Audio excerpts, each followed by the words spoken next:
Lo que la ciencia no puede explicar acerca de la vida, por Richard Ames.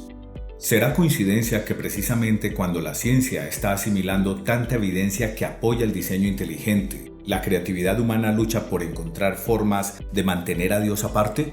Algunos proponen un multiverso, donde nuestro universo existiría en medio de incontables universos, que en su mayoría no sustentan vida como el nuestro.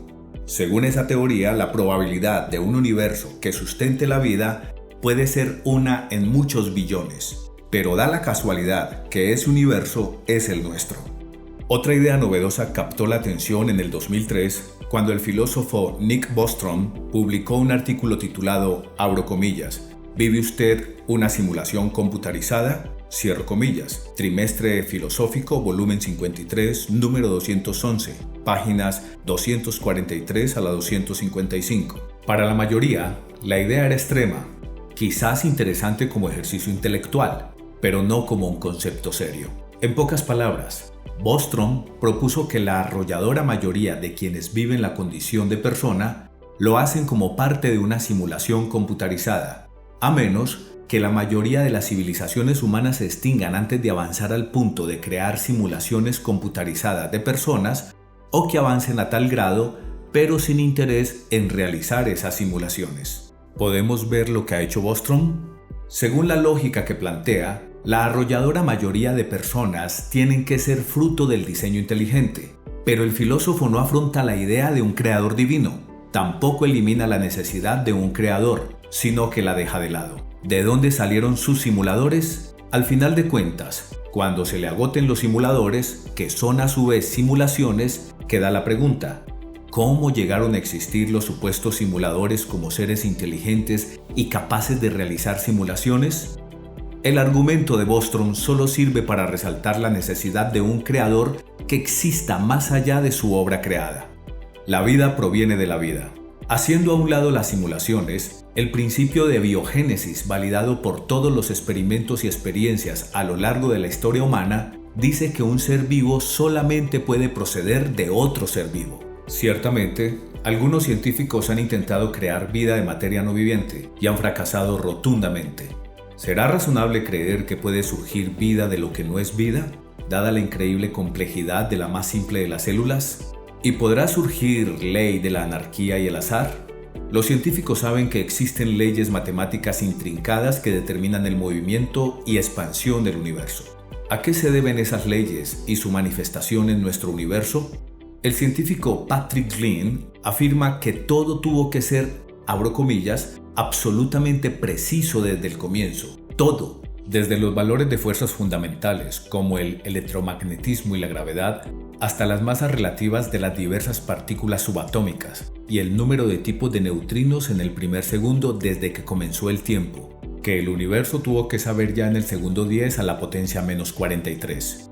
La alteración más mínima de una sola de las decenas de las relaciones en la naturaleza habría producido un universo muy diferente del que habitamos.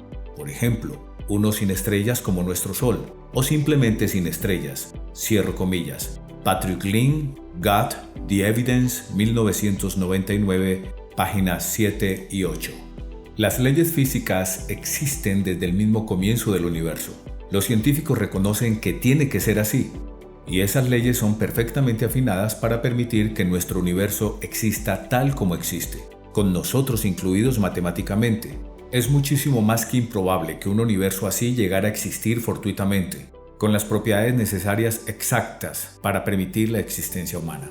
Muchos científicos, atrapados por la filosofía del materialismo y decididos a encontrar explicaciones que excluyan la creación divina, han inventado teorías fantasiosas para explicar la complejidad que nos rodea. Pero muchas de esas teorías exigen enormes saltos de lógica, o suposiciones en el sentido de que un suceso matemáticamente improbable simplemente ocurrió.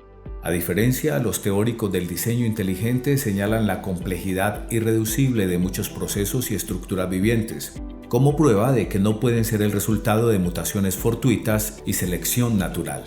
Los evolucionistas han propuesto argumentos para refutar la complejidad irreducible en la naturaleza, pero ni siquiera el biólogo más ingenioso puede evadir la realidad de las matemáticas. Muchos argumentos presentados por científicos contra el diseño inteligente dependen de cadenas de sucesos extraordinariamente improbables, incluidas, en algunos casos, mutaciones que tardarían billones de años en ocurrir, en un universo cuya edad estiman en solo 14.000 millones de años. A veces los evolucionistas acusan a los creacionistas de proponer una explicación basada en un, abro comillas, dios de lagunas, cierro comillas, es decir, que atribuyen a un dios omnipotente cualquier fenómeno que la ciencia aún no comprende. Sin embargo, al tratar el tema de la teoría evolutiva, hasta la National Geographic Society, prestigiosa entidad, tuvo que reconocer algo insólito, que, abro comillas, el registro fósil es como una película de la evolución en la cual 999 de cada 1000 fotogramas, imágenes, se perdieron en la sala de montaje, cierro comillas. National Geographic, noviembre del 2004, página 25. Realmente, la evolución y no el diseño inteligente es la teoría que está llena de lagunas en la evidencia. El misterio de la conciencia. Los evolucionistas materialistas, enfrentados al fenómeno de la conciencia humana, encuentran cuestionadas muchas de sus propuestas. El autor y filósofo John Searle ha observado el persistente misterio que rodea la conciencia de sí que tiene el ser humano, abro comillas. No sabemos cómo explicarla. Compárese la conciencia con la física.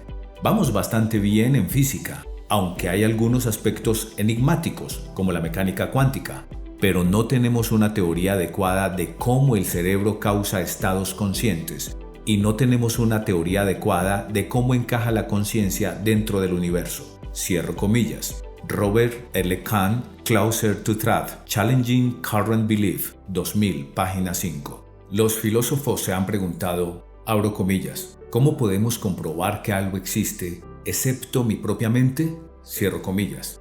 La filosofía llamada solipsismo, que aproximadamente significa solamente yo existo, propone que la única realidad está en nuestra mente y que nada más existe realmente. ¿Cómo estar seguros de que hay una inteligencia fuera de nuestra propia mente? Una manera, como han propuesto científicos como Wallace y Vijay, es buscar señales de que otra mente ha actuado. Pero, ¿cómo observar las cosas físicas que nos rodean y llegar a la conclusión de que ha actuado otra mente? Lo que nos convence de que hay una inteligencia fuera de nosotros no son las cosas que vemos, sino el observar que hay un orden con un propósito. Los sonidos debidamente ordenados se convierten en lenguaje que comunica ideas. La piedra, el metal y la madera debidamente ordenados pueden ser un edificio. Si reconocemos evidencia de un orden con propósito que no comprendemos plenamente, entonces nuestra mente no puede ser la única en el universo, por cuanto habremos detectado una inteligencia superior a la nuestra. La idea de que el mundo a nuestro alrededor ofrece evidencias del diseño inteligente no tuvo su origen en científicos como Wallace y Vijay. Hace casi 2000 años, el apóstol Pablo dijo a los cristianos en Roma, abro comillas, las cosas invisibles de él, su eterno poder y deidad, se hacen claramente visibles desde la creación del mundo, siendo entendidas por medio de las cosas hechas, de modo que no tienen excusa. Cierro comillas. Romanos capítulo 1, versículo 20. Efectivamente, al reconocer el orden con propósito del mundo que nos rodea, podemos inferir que hay una inteligencia y, en última instancia, la inteligencia divina de nuestro Creador. Le invitamos a leer como complemento a esta edición un nuevo artículo titulado ¿Existe un espíritu en el hombre?